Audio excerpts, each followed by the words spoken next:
ಸ್ವಲ್ಪ ಹಿಂದೆ ಬರಬೇಕು.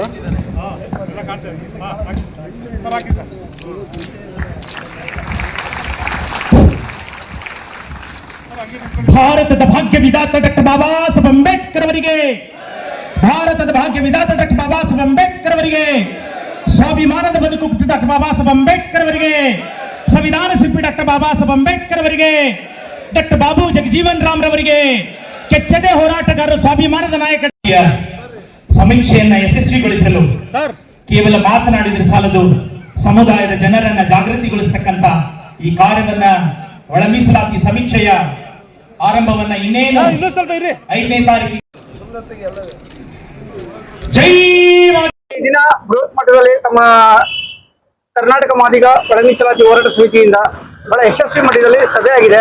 ಹೇಳಿ ಸರ್, ಒಂದು ಒಳ ಮೀಸಲಾತಿ ಬಗ್ಗೆ ಹೇಳಿ ಸರ್. ಸರ್, ನಾನು ಆರ್ ಧರ್ಮಸೇನ, ಮಾಜಿ ವಿಧಾನ ಪರಿಷತ್ ಸದಸ್ಯ ಹಾಗೂ ಕರ್ನಾಟಕ ಪ್ರದೇಶ ಕಾಂಗ್ರೆಸ್ ಸಮಿತಿಯ ಪರಿಶಿಷ್ಟ ಜಾತಿ ವಿಭಾಗದ ರಾಜ್ಯಾಧ್ಯಕ್ಷನಾಗಿ, ಮತ್ತು ಹಿಂದೆ ಏನು ಮಾದಾರ ಮಹಾಸಭಾ ಅಂತ ಇತ್ತು, ಅದರಲ್ಲಿ ಪ್ರಧಾನ ಕಾರ್ಯದರ್ಶಿಯಾಗಿ ಸಭೆಗಳನ್ನೆಲ್ಲ ಎಲ್ಲ ಪಕ್ಷಗಳನ್ನೊಳಗೊಂಡಂತೆ ಸಭೆನ ಕೆ ಮುನಿಯಪ್ಪ ಸಾಹೇಬರ ನೇತೃತ್ವದಲ್ಲಿ ಕರೀತಿದ್ದು ನಾನು ಮತ್ತೆ ಆನಂದ್ ಅಂತೇಳಿ JDS ಅಲ್ಲಿ ಇದ್ರು, ಅವ್ರು ತೀರ್ಕೊಂಡಿದ್ದಾರೆ ಇವತ್ತು. ಸೊ ಇವತ್ತು ಅಂತಿಮವಾಗಿ ಸುಮಾರು 30-40 ವರ್ಷಗಳಿಂದ ಏನು ಹೋರಾಟಗಳನ್ನ ಮಾಡ್ಕೊಂಡು ಬಂದು ಇವತ್ತು ಅಂತಿಮ ಘಟ್ಟಕ್ಕೆ ಬಂದು ತಲುಪ್ತೇವೆ ಅಂತೇಳಿ ನಾನಾದ್ರೂ ಕೂಡ ಭಾವಿಸ್ಕೊಂಡಿದ್ದೀನಿ. ಈ ದಿನ 27ನೇ ತಾರೀಕು ಅಂಬೇಡ್ಕರ್ ಭವನ ಬೆಂಗಳೂರಿನಲ್ಲಿ ಮಾನ್ಯ ಆಂಜನೇಯರವರ ನೇತೃತ್ವದಲ್ಲಿ ಬರ್ತಕ್ಕಂಥ ಮೇ 15ರಿಂದ 17ನೇ ತಾರೀಕುವರೆಗೆ ಮನೆ ಮನೆಗೂ ಅಧಿಕಾರಿಗಳು ಸಮೀಕ್ಷೆಗೆ ಬರ್ತಾರೆ. ಅದಕ್ಕೆ ಲಕ್ಷಾಂತರ ಜನರನ್ನ ಸರ್ಕಾರ ನೇಮಕ ಮಾಡಿದೆ. ನಮ್ಮ ನಾಗಮೋಹನ್ ದಾಸರವರ ನೇತೃತ್ವದಲ್ಲಿ 19ರಿಂದ 21ರವರೆಗೆ ಮತಗಟ್ಟೆ ಸಮೀಕ್ಷೆ, ಮತಗಟ್ಟೆ ಹತ್ರನೇ ಬಂದು ಅಧಿಕಾರಿಗಳು ಇರ್ತಾರೆ. ಯಾರು ಸಮೀಕ್ಷೆ ಮಾಡಿ ಒಳಗೆ ಒಳಪಟ್ರೆಲ್ಲ ಅಂತವ್ರು ದಯ ಮಾಡಿ ಮತಗಟ್ಟೆ ಹತ್ರ ಹೋಗ್ಬೋದು. ಮತ್ತೆ 19ರಿಂದ 23 ದಿನವರೆಗೆ ಆನ್ಲೈನ್ ಮುಖಾಂತರ, ಈಗ ಬಹಳಷ್ಟು ಜನ ಕೆಲಸ ಕಾರ್ಯಗಳಿಗೆ ಹೋಗ್ತಾರೆ ಅಥವಾ ಅವ್ರು ಇದಾಗಿ ಅಥವಾ ಅವ್ರಿಗೆ ಗೌಪ್ಯವಾಗಿರ್ಬೇಕು, ನಾನು ಇಂಥ ಜಾತಿ ಅಂತ ಗೊತ್ತಾಗ್ಬಾರ್ದು ಅಂತೇಳಿ ಬಯಸ್ತಕ್ಕಂಥವ್ರಿಗೂ ಕೂಡ ಸರ್ಕಾರ ಒಂದು ಒಳ್ಳೆ ಅವಕಾಶವನ್ನ ಕೊಟ್ಟಿದೆ. ಆ ಸಮೀಕ್ಷೆಯನ್ನು ಕೂಡ ಒಟ್ಟು ಮಾಡ್ತಕ್ಕಂಥದ್ದು ಆಗ್ತಾ ಇದೆ. ಹಾಗಾಗಿ ಇವತ್ತು ಇದ್ರ ಬಗ್ಗೆ ತಿಳುವಳಿಕೆ ಕೊಡತಕ್ಕಂಥ ವಿಚಾರದಲ್ಲಿ ಮತ್ತೆ ಬಹಳಷ್ಟು ಜನಕ್ಕೆ ಇದು ಗೊತ್ತಿರತಕ್ಕಂಥದ್ದು, ಹಳ್ಳಿಗಾಡಿನ ಜನಕ್ಕೆ ಗೊತ್ತಿರತಕ್ಕಂಥ ವಿಚಾರ ಏನಪ್ಪ ಅಂತ ಹೇಳಿದ್ರೆ, ಏನು ಅಂಬೇಡ್ಕರ್ ಅವರು ಬರೆದಂತ 101 ಜಾತಿಗಳು ಇವತ್ತು ನಮ್ಮ ರಾಜ್ಯದಲ್ಲಿದೆ. ಆ 101 ಜಾತಿಗಳಲ್ಲಿ, ಪರಿಶಿಷ್ಟ ಜಾತಿಗಳಲ್ಲಿ 101 ಜಾತಿಗಳಿದೆ. ಅದರಲ್ಲಿ 22ನೇ ಕಾಲಂನಲ್ಲಿ 23 ಜಾತಿಗಳಿದ್ದಾವೆ. ಮತ್ತೆ 61ರಲ್ಲಿ ಮಾದಿಗ ಅಂತಾನೆ ನೇರವಾಗಿರ್ತಕ್ಕಂಥದ್ದು.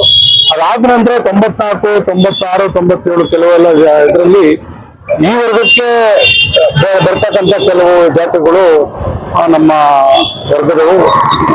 ಒಂದು ಏನಿದೆ, ಯಾರೇ ಮಾದಿಗ ಜನಾಂಗ, ಆದಿಜಾಂಬ ಜನಾಂಗಕ್ಕೆ ಬರ್ತಕ್ಕಂಥವ್ರು ದಯಮಾಡಿ ನೀವು ಒಂದೇ ಹೆಸರು ಮಾದಿಗ ಅಂತಕ್ಕಂಥದ್ದು ಬರ್ಸ್ಬೇಕು. ಅದರಲ್ಲಿ ಪ್ರಮುಖವಾಗಿ ಆದಿ ಕರ್ನಾಟಕ ಮಾದಿಗ ಅಂತ ಬರ್ಸ್ಬೇಕು, ಆದಿ ದ್ರಾವಿಡ ಮಾದಿಗ ಅಂತ ಬರ್ಸ್ಬೇಕು, ಆದಿ ಆಂಧ್ರ, ಇವರೆಲ್ಲ ನೇರವಾಗಿ ನಮ್ಮ ವರ್ಗಗಳಿಗೆ ಸಂಬಂಧಪಡ್ತಕ್ಕಂಥವ್ರು.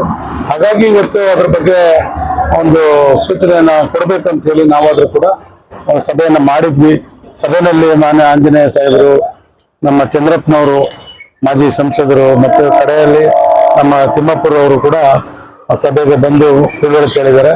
ಉಳಿದಂತೆ ನಮ್ಮ ಹೋರಾಟಗಾರರುಗಳು ಮತ್ತು ನಮ್ಮ ಏನು ನಿವೃತ್ತ ಅಧಿಕಾರಿಗಳು ಇವರೆಲ್ಲರೂ ಕೂಡ ಬಂದು ಸಭೆಗೆ ಸಾಕಷ್ಟು ಮಾಹಿತಿಗಳನ್ನು ಕೊಟ್ಟಿದ್ದಾರೆ. ನಾನು ಈ ಮುಖಾಂತರ ಒಳ ಮೀಸಲಾತಿಗೆ ಏನು ಹೋರಾಟಗಳು ತಾವು ಮಾಡಿದಿರಿ ಕಳೆದ 20, 30, 40 ವರ್ಷಗಳಿಂದ, ಆ ಒಂದು ಹೋರಾಟಕ್ಕೆ ಅಂತಿಮವಾಗಿ ಮಳೆ ಹೊಡೆಯತಕ್ಕಂತ ಒಂದು ಅವಕಾಶ ಸುಪ್ರೀಂ ಕೋರ್ಟ್ ಕೂಡ ಕೊಟ್ಟಿದೆ. ಮಾನ್ಯ ಮುಖ್ಯಮಂತ್ರಿಗಳಂತ ಸಿದ್ದರಾಮಯ್ಯ ಸಾಹೇಬರು ಕೂಡ ಇದರ ಬಗ್ಗೆ ಒಂದು ನಿರ್ಣಯವನ್ನ ಕೈಗೊಂಡಿದ್ದಾರೆ. ಹಾಗಾಗಿ ತಾವೆಲ್ಲರೂ ಕೂಡ ಇದಕ್ಕೊಂದು ಅಂತ್ಯ ಆಡ್ತಕ್ಕಂಥ ಸಮಯದಲ್ಲಿ ಬರ್ತಕ್ಕಂಥ 5ನೇ ತಾರೀಕಿಂದ ಒಂದು 20-25 ದಿನಗಳ ಕಾಲ ಏನೇ ಕೆಲಸ ಕಾರ್ಯಗಳನ್ನು ಬದಿಗೊತ್ತಿ ಆ ಸಮೀಕ್ಷೆ ಯಾರ್ದಾಗಿದೆ, ಯಾರ್ದಾಗಿಲ್ಲ ಅಂತಕ್ಕಂಥದ್ದನ್ನ ಕೊಡ್ಬೇಕಾಗ್ತದೆ. ಅದರಲ್ಲೂ ಕೂಡ ಈ ವರ್ಗಕ್ಕೆ ಸಾಕಷ್ಟು ಸರ್ಕಾರಿ ಸವಲತ್ತುಗಳಾಗ್ಲಿ, ಸರ್ಕಾರಿ ಕೆಲಸಗಳಾಗ್ಲಿ ಯಾವುದೂ ಕೂಡ ಸಿಕ್ಕಿಲ್ಲ. ಇದು ಬಹಳ ಮುಂದಿನ ನಿಮ್ಮ ಕುಟುಂಬಗಳಿಗೆ ನಿಮ್ಮ ಜೀವನವನ್ನು ಕಟ್ಕೊಡ್ತಕ್ಕಂಥ ಒಂದು ದೊಡ್ಡ ಕೆಲಸ ಆಗಿರೋದ್ರಿಂದ ತಾವೇನು ಒಳ ಮೀಸಲಾತಿಗೋಸ್ಕರ ಸಾಕಷ್ಟು ಜನ ಪ್ರಾಣ ತೆತ್ತಿದ್ದೀರಿ, ಸಾಕಷ್ಟು ಜನ ತಮ್ಮ ಜೀವನವನ್ನು ಕಳ್ಕೊಂಡಿದ್ದೀರಿ. ಇವೆಲ್ಲರೂ ಕೂಡ ನೀವು ಅತಿ ದೊಡ್ಡ ಮಟ್ಟದಲ್ಲಿ ಇದರಲ್ಲಿ ಏನು ಇಷ್ಟು ವರ್ಷ ಮಾಡಿರೋದಿಲ್ಲ, ಈ 15-20 ದಿವಸಗಳ ಕಾಲ ನೀವೇನ್ ಮಾಡ್ತೀರಿ ಇದು ನಿಮ್ಮ ಹೋರಾಟಗಳಿಗೆ ಒಂದು ಫಲವನ್ನು ಕೊಡ್ತದೆ ಅಂತಕ್ಕಂಥ ಮಾತನ್ನ ಹೇಳಕ್ ಇಷ್ಟಪಡ್ತೀನಿ ಸರ್. ಸರ್ 30-35 ವರ್ಷದಿಂದ ಮೀಸಲಾತಿ ಜಾರಿಗೆಗೋಸ್ಕರ ಬಹಳಷ್ಟು ಈಗಿರೋ ತಾವು ಎಲ್ಲರೂ ಹೋರಾಟ ಮಾಡ್ತಾ ಇರೋದು ಯಶಸ್ವಿ ಮಟ್ಟದಲ್ಲಿ ಆಗಿದೆ. ಸರ್, ಇದು ಮೀಸಲಾತಿ ಜಾರಿಗೆ ಆಗಿದ ತಕ್ಷಣ ಒಂದು ಪರಿಶಿಷ್ಟ ಜಾತಿ, ಪರಿಶಿಷ್ಟ ಪಂಗಡ, OBC ಸಮುದಾಯದಲ್ಲಿ ಲಕ್ಷಾಂತರ ಜನ ಹೆಣ್ಮಕ್ಳು ವಿದ್ಯಾವಂತರು, ಗಂಡ್ಮಕ್ಳು ವಿದ್ಯಾವಂತರು ಅವ್ರಿಗೆಲ್ಲ ಬಹಳಷ್ಟು ಬೆನಿಫಿಟ್ ಯೂಸ್ಫುಲ್ ಆಗ್ತದೆ. ಈ ಒಂದು ಲಕ್ಷಾಂತರ ವಿದ್ಯಾವಂತರಿಗೆ ಏನ್ ಹೇಳಕ್ ಇಷ್ಟಪಡ್ತೀರಾ ಸರ್? ಈಗ ನೋಡಿ ಏನಾಗ್ತಿದೆ, ನನಗೆ ಗೊತ್ತಿರುವಾಗ ಸರ್ಕಾರನೇ ಇದೆಲ್ಲ ಹಂಚಿದ್ರೆ ಇಷ್ಟು ಗೊಂದಲ ಆಗ್ತಿರ್ಲಿಲ್ಲ. ನಾನು ಅನ್ಕೊಳ್ತೀನಿ ರಾಮಕೃಷ್ಣ ಹೆಗಡೆ ಕಾಲದಿಂದ ಶಾಸಕರುಗಳಿಗೆ ಹೆಚ್ಚಿಗೆ ಅವಕಾಶಗಳು ಕೊಡ್ತಾರೆ. ಇವತ್ತು ಯಾವ ವರ್ಗದ ಶಾಸಕರುಗಳು ಚುನಾಯಿತರಾಗ್ತಾರೆ, ಅವರು ಓಟ್ ಯಾರಿಗೆ ಹಾಕ್ತಾರೆ ಅವ್ರದ್ದು ನಾನು ತಪ್ಪನ್ನು ನಾನು ಹೇಳಕ್ ಹೋಗಲ್ಲ. ಅವ್ರಿಗೆ ಯಾರು ಓಟ್ ಹಾಕಿರ್ತಾರೋ ಅವ್ರಿಗೆ ಸವಲತ್ತುಗಳನ್ನ ಅವ್ರು ಕೊಡ್ಬೇಕಾಗ್ತದೆ. ಮುಂಚೆಯಿಂದನೂ ಕೂಡ ರಾಜಕೀಯವಾಗಿ ನಮ್ಮ ಮಾದಿಗ ಜನಾಂಗದವರು ಒಂದು ಬದ್ಧತೆ, ಪ್ರಬುದ್ಧತೆ ಅಥವಾ ಒಗ್ಗಟ್ಟನ್ನ ಪ್ರದರ್ಶನ ಮಾಡಲಿಲ್ಲ. ಹಾಗಾಗಿ ಏನಾಗ್ತದೆ, ಇವ್ರು ಓಟ್ ಹಾಕ್ತಾ ಇರೋದ್ರಿಂದ ಇವ್ರುಗಳಿಗೆ ಸವಲತ್ತುಗಳು ಕೊಡೋದಕ್ಕೆ ಶಾಸಕರ ಕೈಲೂ ಕೊಡಕ್ಕಾಗಲ್ಲ. ಇವತ್ತಿಗೂ ಹೇಳ್ತೀನಿ, ಏನು ಒಂದೊಂದು ಸವಲತ್ತುಗಳು ನಿಗಮ ಮಂಡಳಿಗಳ ಮುಖಾಂತರ ಕೊಡ್ತಾರೆ, ಅಲ್ಲಿ ಸಾವಿರಾರು ಜನ ಫಲಾನುಭವಿಗಳಿದ್ರೆ ಒಂದು ಕ್ಷೇತ್ರಕ್ಕೊಂದನ್ನು ಕೊಡ್ತಾನೆ. MLA ತಾನೆ ಏನ್ ಮಾಡ್ತಾರೆ, ಅವ್ರ ಜನಾಂಗಕ್ಕೆ ಅವ್ರು ಕೊಟ್ಕೊಳ್ತಾರೆ. ಸೊ ಹಾಗಾಗಿ ಇದನ್ನ ನಾನು ಇವತ್ತು ಇದ್ರ ಜೊತೆನಲ್ಲಿ ಇದನ್ನು ಕೂಡ ಒತ್ತಾಯ ಮಾಡ್ತೀನಿ. ದಯಮಾಡಿ ಸರ್ಕಾರ ಗುರುತು ಮಾಡ್ಕೊಳ್ಳುವಂಥದ್ದಾಗಬೇಕು, ಶಾಸಕರುಗಳು ಕೊಡೋದಾಗ್ಬಾರ್ದು. ನಾನು ವಿಧಾನ ಪರಿಷತ್ತಲ್ಲೂ ಕೂಡ ಮಾತನಾಡಿದ್ದೀನಿ. ಎಲ್ಲರೂ ನಾವು ನಮ್ಮದು ಅಂತ ಹೇಳಕ್ ಬರ್ತಾರೆ, ಆದ್ರೆ ಇಂಥ ವಿಚಾರಗಳು ಬಂದಂತ ವಿಚಾರದಲ್ಲಿ ಶಾಸಕರುಗಳು ತಪ್ಪಿಸ್ಕೊಂಡು ಹೋಗ್ತಕ್ಕಂಥ ಕೆಲಸಗಳನ್ನು ಕೂಡ ಮಾಡ್ತಾರೆ. ಆ ಜವಾಬ್ದಾರಿ ತಗೊಳ್ಳೋದೇ ಇಲ್ಲ ಅವರು. ಸೊ ಹಾಗಾಗಿ ಯಾವುದನ್ನ ಶಾಸಕರಿಗೆ ಕೊಡ್ಬೇಕು ಅದು ಕೂಡ ನಾವು ಬೇಡ ಅಂತ ಹೇಳಲ್ಲ. ಎಲ್ಲವನ್ನು ಜುಟ್ಟು ಜನವರವನ್ನು ಎಲ್ಲವನ್ನು ಕೂಡ ಕೊಡೋದಾದ್ರೆ ಅದು ಬಹಳ ದೊಡ್ಡ ಒಂದು, ಅದರಲ್ಲಿ ಅಸಹಾಯಕ ವರ್ಗಗಳಿಗೆ ಹಿನ್ನಡೆ ಆಗ್ತಿದೆ ಅಂತಕ್ಕಂಥದ್ದು. ಯಾಕೆಂತ ಹೇಳಿದ್ರೆ, ನಾನು ಕಳೆದ 3 ವರ್ಷಗಳಿಂದ ನಾನು ರಾಜ್ಯ ಪರಿಶಿಷ್ಟ ಜಾತಿ ವಿಭಾಗದ ಅಧ್ಯಕ್ಷನಾಗಿ ಕೆಲಸ ಮಾಡ್ತಾ ಇದ್ದೀನಿ. ಯಾವ್ದಾರು ಒಂದು ವರ್ಗದಲ್ಲಿ ಅವರು ಶಾಸಕರಾದ್ರು ಅಂದ್ರೆ ಇನ್ನೊಂದು ವರ್ಗ, ಮುಖ್ಯ ವರ್ಗಗಳು ಅವರ ಮೂಲ ಗುಂಪು ಆಗಂಗೆ ಅಂತಾನೆ ನಾನು ಅದ್ರ ಕೂಡ ಭಾವಿಸ್ಕೊಂಡಿದ್ದೀನಿ ಸರ್. ಸರ್, ಈ ಸಂದರ್ಭದಲ್ಲಿ ಒಂದೇ ಒಂದು ಪ್ರಶ್ನೆ ಕೇಳೋದಕ್ಕೆ ಇಷ್ಟಪಡ್ತೀನಿ ಸರ್. ಸಮುದಾಯದಲ್ಲಿ ಎಲ್ಲ ಇಲ್ಲಿ ಎಜುಕೇಟೆಡ್ ಇದೆ ಸರ್, AS, IPS, KS ಹಾಗೂ ಹಿರಿಯರು ಈ ಸಂದರ್ಭದಲ್ಲಿ ಕೇಳೋದು ಸೂಕ್ತ ಅನಿಸುತ್ತೆ. ಬಟ್ ಅವರು ರಾಜಕೀಯಕ್ಕೆ ಬರೋದಕ್ಕೆ ಬಹಳಷ್ಟು ಮಾರ್ಗದರ್ಶನ ಕೊಡ್ತಾ ಇದೆ. ತಾವು ಮೋಸ್ಟ್ ಆಫ್ ಸೀನಿಯರ್ ಇದ್ದೀರಾ ಸರ್ ರಾಜಕೀಯದಲ್ಲಿ, ಅವರೇನೋ ಸ್ವಲ್ಪ ಒಂದು ಮಾರ್ಗದರ್ಶನ ಕೊಟ್ಟು ಈ ಒಂದು ರಾಜಕೀಯ ಒಂದು ತಮ್ಮ ಸಮುದಾಯಕ್ಕೆ ಇನ್ನಷ್ಟು ಬಹಳಷ್ಟು ಸರ್ ಯಾರೇ ಇಲ್ಲ ನೋಡಿ, ಯಾರೇ ಮಾಡಿದ್ರು ಒಂದು ಕಾಫಿ ಕೊಡಿಸ್ಬೋದು, ಒಂದು ಊಟ ಹಾಕ್ಬೋದೇ ಹೊರತು ಬೇರೆ ಮಿಕ್ಕಿದ್ದನ್ನು ಏನೇನು ಕೂಡ ಮಾಡಕ್ಕಾಗಲ್ಲ.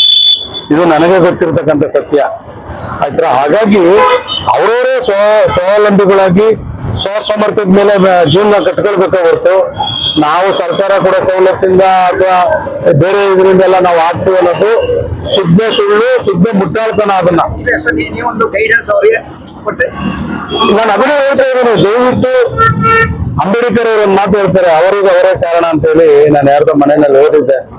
ಅದಕ್ಕೆ ನೀವೇನೇ ಆದ್ರೂ, ನೀವು ಕೆಟ್ಟರು ನೀವೇ ಕಾರಣ, ನೀವು ಉದ್ಧಾರ ಆದ್ರೂ ನೀವೇ ಕಾರಣ, ನೀವು ಮೇಲ್ ಬಂದ್ರು ನೀವೇ ಕಾರಣ. ಹಾಗಾಗಿ ನೀವು ದಯಮಾಡಿ ನಿಮ್ಮ ಜೀವನ ನೀವು ಕಟ್ತೀರಿ, ಯಾರ ಮೇಲೂ ಡಿಪೆಂಡ್ ಆಗ್ಬೇಡಿ, ಅವಲಂಬಿತರಾಗ್ಬೇಡಿ ದಯಮಾಡಿ. ಇದು ನಾವೇನೋ ನಿಮ್ ಪರವಾಗಿ ಬಂದು ಒಂದು ಹೋರಾಟ ಮಾಡ್ಬೋದು, ನಾವು ಭಾಷಣ ಮಾಡ್ಬೋದು, ಒಂದು ಹೇಳಿಕೆ ಕೊಡ್ಬೋದು ಹೊರತು ಖಂಡಿತವಾಗಿ ನಿಮ್ ಜೀವನ ನಾವು ಯಾರೂ ಕಟ್ಕೊಡೋದಕ್ಕಾಗಲ್ಲ. ಇದನ್ನ ನೀವು ಅರ್ಥ ಮಾಡ್ಕೊಳ್ತೀರಿ ಅಂತೇಳಿ ನಾನಾದ್ರೂ ಕೂಡ ಭಾವಿಸ್ಕೊಂಡಿರ್ತೀನಿ ಸರ್.